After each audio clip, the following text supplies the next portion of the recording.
Hello दोस्तों, good morning. आज है 20 जुलाई 2026। हम आप लोग के समक्ष आ गए हैं द हिंदू न्यूज़पेपर का मुख्य खबरों को लेकर के। हम जो बीच में गैप ले रहे हैं इसके लिए आप सबसे क्षमा चाहेंगे। कोशिश कर रहे हैं कि हम प्रतिदिन कंटिन्यू रहें आपके साथ। चलिए देखते हैं क्या है फर्स्ट पॉइंट। जम्मू कश्मीर में अचानक आई बाढ़। जम्मू कश्मीर में भारी बारिश के कारण आई अचानक बाढ़ से 11 लोगों की मौत हो गई है। होता क्या है कि पहाड़ी क्षेत्रों में मानसून या अत्यधिक बारिश बरसने के कारण फ्लड यानी अचानक बाढ़ आने की घटनाएं बढ़ जाती है। यह स्थिति तब पैदा होती है जब बहुत कम समय में अत्यधिक पानी बरस जाता है, जिससे नदियां का जलस्तर जो होता है तेजी से बढ़ता है और भूस्खलन शुरू हो जाते हैं। इससे जनजीवन और बुनियादी ढांचे को भारी नुकसान पहुँचता है। नेक्स्ट पॉइंट है सोनम वांगचुक का मामला। देखिए क्या अदालत ने सोनम वांगचुक को सफदरजंग अस्पताल से स्थानांतरित करने वाली याचिका को खारिज कर दिया है। लद्दाख के पर्यावरण कार्यकर्ता और शिक्षा सुधारक सोनम वांगचुक अक्सर लद्दाख की 6ठी अनुसूची और पर्यावरण सुरक्षा की मांगों को लेकर जो है चर्चा में रहते हैं।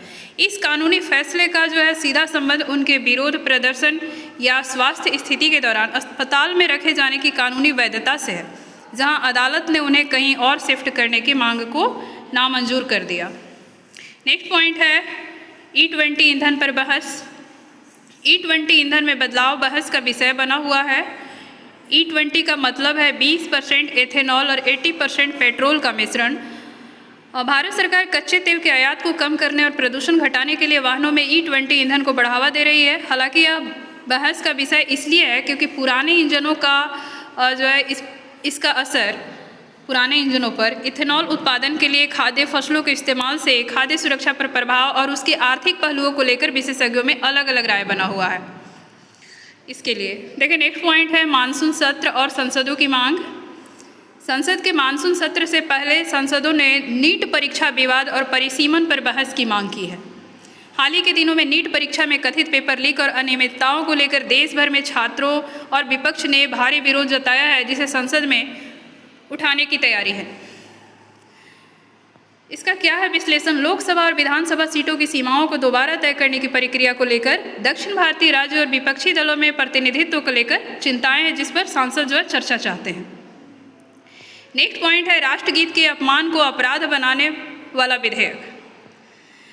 राज्यसभा में राष्ट्रगीत यानी वंदे मातरम का अपमान करने को एक आपराधिक कृत्य बनाने के लिए एक विधेयक पेश किया गया है। वर्तमान में जो है राष्ट्रीय गौरव अपमान निवारक अधिनियम 1971 के तहत राष्ट्रध्वज और राष्ट्रगान जो है जन गण मन के अपमान पर कड़ी सजा का प्रावधान है। उसी तरह राष्ट्रीय गीत को भी कानूनी रूप से इसी दायरे में लाने और इसके अपमान पर सजा तय करने के उद्देश्य से यह निजी या सरकारी विधेयक चर्चा में आया है।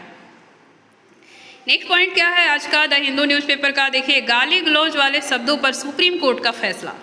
सुप्रीम कोर्ट ने कहा है कि गाली गलौज वाले शब्द असभ्य हो सकते हैं, लेकिन कानूनन उन्हें अश्लील नहीं माना जा सकता। भारतीय दंड संहिता या नए कानूनों के तहत अश्लीलता के कड़े कानूनी परिणाम होते हैं। सुप्रीम कोर्ट ने इस महत्वपूर्ण फैसले में स्पष्ट किया है कि रोजमर्रा या गुस्से में बोले गए अभद्र या असभ्य शब्द नैतिक रूप से गलत हो सकते हैं, लेकिन जब तक वे यौन रूप से स्पष्ट या समाज की कामुक भावनाओं को भड़काने वाले न हो, उन्हें कानूनी तौर पर अश्लील की श्रेणी में रखकर गंभीर धाराओं के तहत मामला नहीं चलाया जा सकता। नेक्स्ट पॉइंट है देखिए बजट सत्र की तैयारियां चल रही है। तो हम लोग पहले भी देखे संसद का आगामी सत्र शुरू होने से पहले सर्वदलीय बैठकें बुलाई जा रही है, जिसमें सरकार और विपक्ष के बीच विधायी कार्यों और प्रमुख मुद्दों जैसे महंगाई, बेरोजगारी और आंतरिक सुरक्षा पर भी आम सहमति बनाने की कोशिश की जा रही है। और AI आधारित डीप फेक और साइबर फ्रॉड के मामले से निपटने के लिए भी गृह मंत्रालय एक नए केंद्रीय समन्वय विंग की स्थापना पर काम कर रहे हैं। नेक्स्ट है इंटरनेशनल न्यूज़ है अभी जी। देखिएगा वैश्विक जलवायु समझौता। संयुक्त राष्ट्र के तत्वाधान में विभिन्न देशों के बीच कार्बन उत्सर्जन में कटौती और रिन्यूएबल एनर्जी के लिए फंडिंग बढ़ाने को लेकर एक उच्च स्तरीय बैठक आयोजित हो रही है, जिसमें विकासशील देशों को वित्तीय मदद देने पर जोर दिया जा रहा है। नेक्स्ट पॉइंट कुछ देखिए झारखंड से खबरें हैं जी।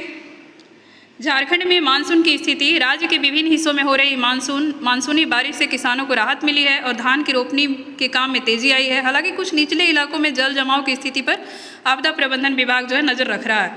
रोजगार और सरकारी नियुक्तियां का भी देख रहे हैं कुछ खबर झारखंड में। झारखंड कर्मचारी चयन आयोग द्वारा विभिन्न विभागों में खाली पदों को भरने के लिए परीक्षाओं के नए कैलेंडर और पारदर्शी प्रक्रिया को लेकर राज्य सरकार स्तर पर समीक्षा बैठकें की जा रही है। कुछ स्थानीय नीतियों पर देखते हैं हम लोग। राज्य में जनजातीय संस्कृति के संरक्षण और ग्रामीण क्षेत्रों में सड़क, बिजली एवं पानी जैसी बुनियादी सुविधाओं को मजबूत करने के लिए मुख्यमंत्री सचिवालय द्वारा नई योजनाओं की प्रगति की समीक्षा की जा रही है। बस आज के लिए इतना ही। हम लोग मिलते हैं कल फिर मुख्य खबरों के साथ। आप लोग बने रहिए, पूरा देखिए वीडियो को। बहुत बहुत धन्यवाद।